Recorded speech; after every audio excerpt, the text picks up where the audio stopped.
Hi, this is Cave Cat again, here to bring you another exciting episode of Cave Cat's movie and TV reviews. To start things off, the mystery genre has existed in a large number of different forms of media, whether in literature, comic books, or especially in movies and TV.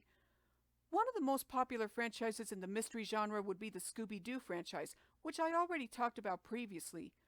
But for today's episode, the one I'm talking about is a rather interesting series that lasted since the early 1970s. That's right, Columbo. This is the second time that I'm reviewing a live-action series following Kino's Storytime. For those who don't know, Columbo was actually a series of TV movies that originally aired in rotation on the NBC Mystery Movie, which was an umbrella series that aired various mystery series, one of which being Columbo.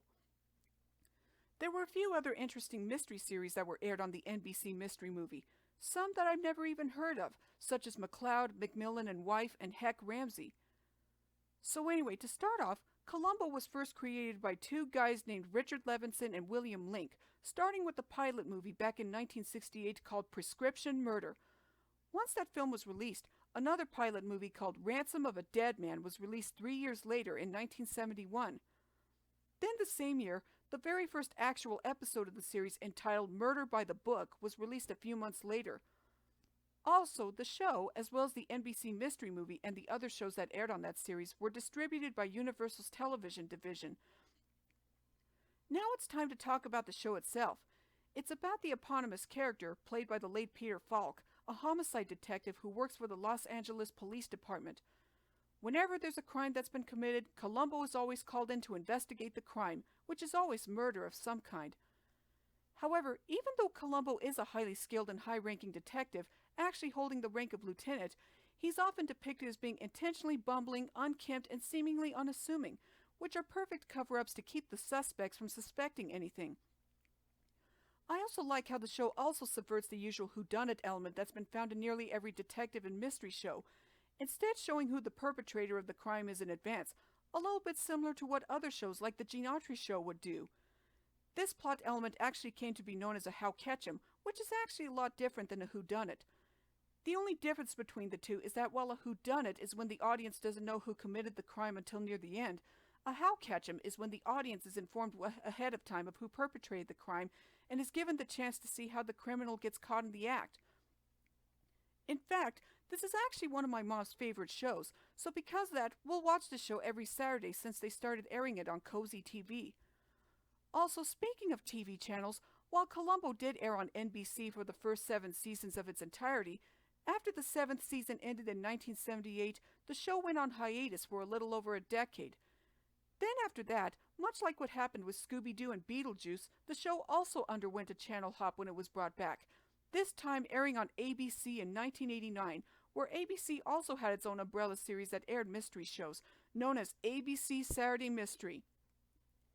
However, unlike the previous seasons that aired on NBC, the ABC seasons aired sporadically throughout 1989 and much of the 1990s, until the final episode called Columbo Likes the Nightlife aired in January 2003, effectively bringing an end to the series once and for all.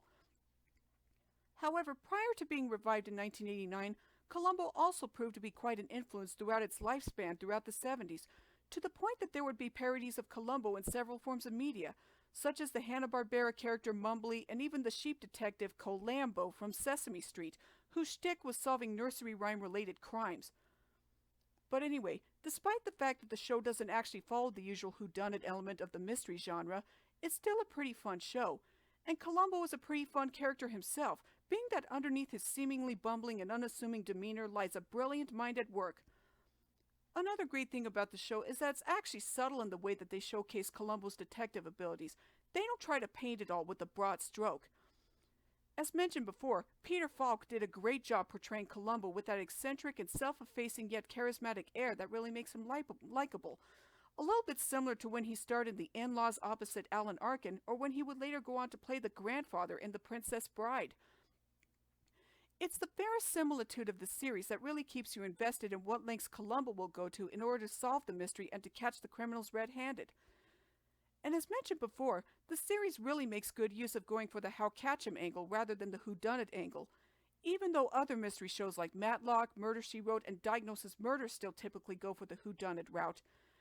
And even though the show still had quite a substantial amount of drama and tension to really add to the mystery-solving angle, there's also quite a bit of comedy added in to lighten the mood, most of which comes from Columbo himself, whether it's his self-effacing attitude, his constantly talking about his unseen wife, the sporadic appearances of his pet basset hound, simply known as Dog, and especially his habit of leaving the room before coming back in and uttering his catchphrase, "Just one more thing," which he often says before asking a question about the situation at hand.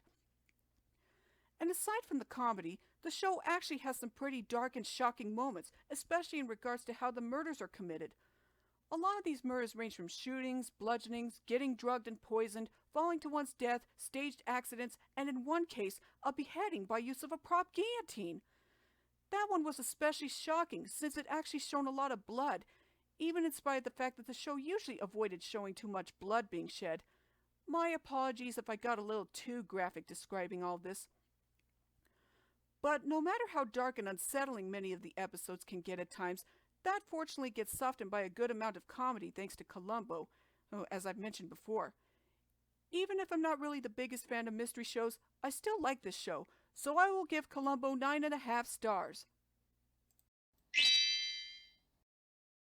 Just one more thing. I bet you're wondering what would happen if the show got rebooted. Allow me to answer that question in one word.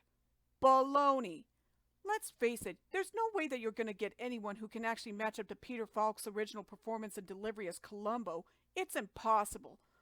And even if you did, there's a good chance that if the series did get rebooted, all the producers would do is just contemporize the series and completely ruin what made the original series so great, that people would end up hating it altogether because of that. Looking at you, Hawaii Five-0, Magnum P.I., and MacGyver. Well, anyway, that about does it for this episode of Cave Cat's movie and TV reviews.